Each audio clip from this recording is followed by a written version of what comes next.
How's it going, everybody? It's Lasher here.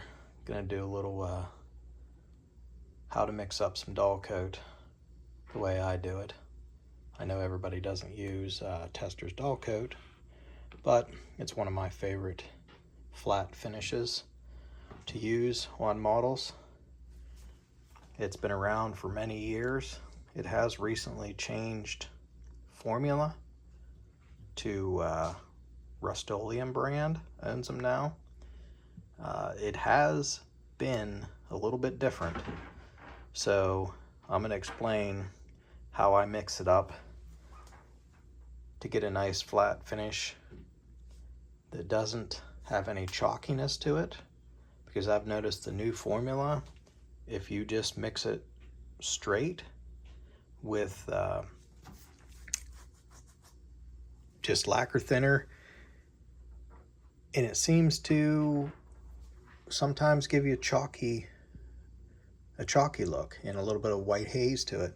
I think I kind of figured out what was going on with it. If you take a look at these two are both the new formula. I don't know what's going on here, but this one and this one, you can see how much more flattening agent is in this container compared to this one. And these are brand new containers.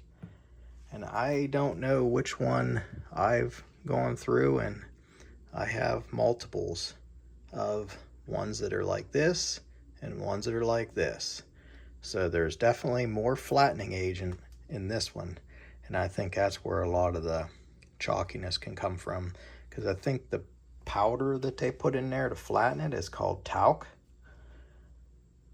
But what I've come up with to remedy some of that problem is I have a mixing chart here.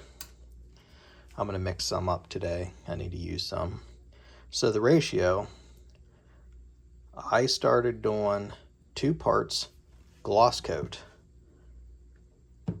7 parts Dullcote, and 10 parts lacquer thinner.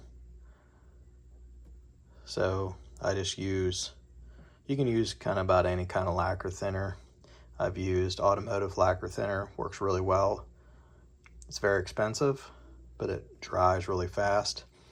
This clean strip lacquer thinner, it works very well.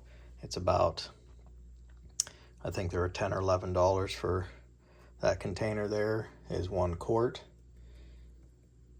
It's still expensive for a quart, but today's economy, that's what everything costs. And these, I get these at Hobby Lobby. They run right around $5. The Dullcote was $4.59, and the gloss coat's $4.59. So they're running around about $5 a container.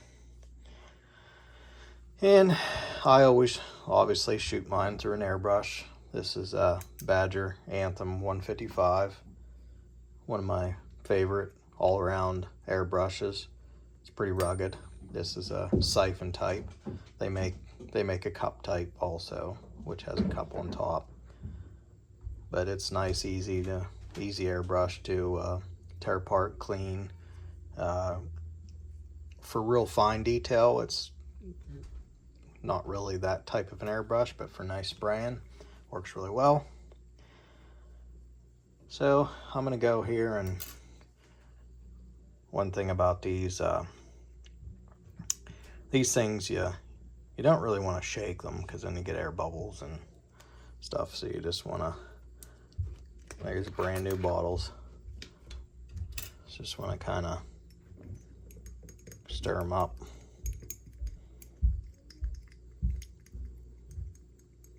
I'll kind of move it away from the camera here a little bit. You can see that all that flattening agent start to go into the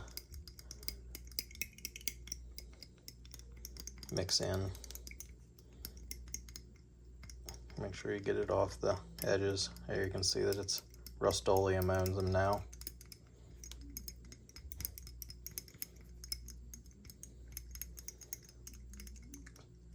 stuff doesn't smell very good. You make sure you do it in a ventilated area.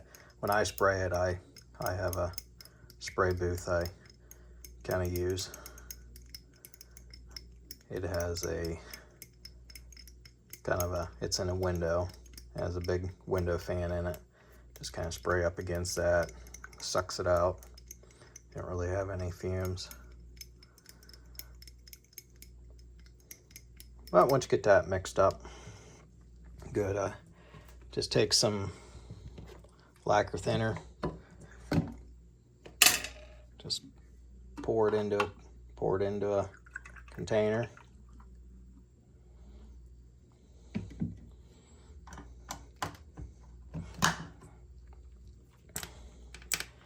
Take an eyedropper, and then you can get another container here.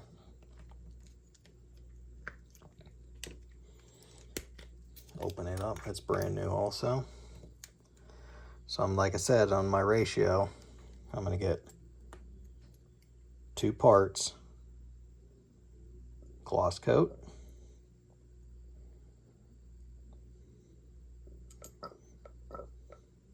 try to make them even. I don't know if that one was completely even, but good enough. And then I'm going to go with the 7 parts Dullcote. 1, 2, 3, 4, 5, 6, 7. And then we're going to go 10 parts lacquer thinner. 1, 2, 3, 4, 5, 6, 7, 8, 9, 10. We'll go 11 because I know some of them weren't even going fast. And we spill a little bit. So take your stick. That puts it right up to the top of the bottle. And just give it a mix.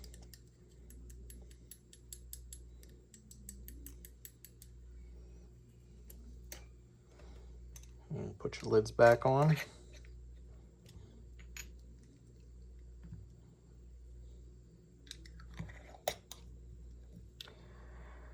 So my suggestion is definitely the ones where they have the high content of flattening agent. You definitely need to use the gloss coat to help even out that, so you have a nice spray, you have a nice it still comes out very flat. You know, you don't have to worry about that gloss coat doing anything. It just kind of counteracts some of the flattening agent in there and gets it to a good flat finish. And the other suggestion I have when you're spraying Dullcote, if it's a very humid day, don't spray it, because it can turn white on you on a humid day. It likes low humidity and dry, obviously. And I always spray it on, and I use a hair dryer to kick dry it. It just helps the drying process fast. All right. I know it's probably basic information for some people, but I just thought I would want to tell you guys about the difference in amount of flattening agent in the bottles, and I wanted to go over with how I mix it with adding the gloss coat in the mixture also. All right, have a great day.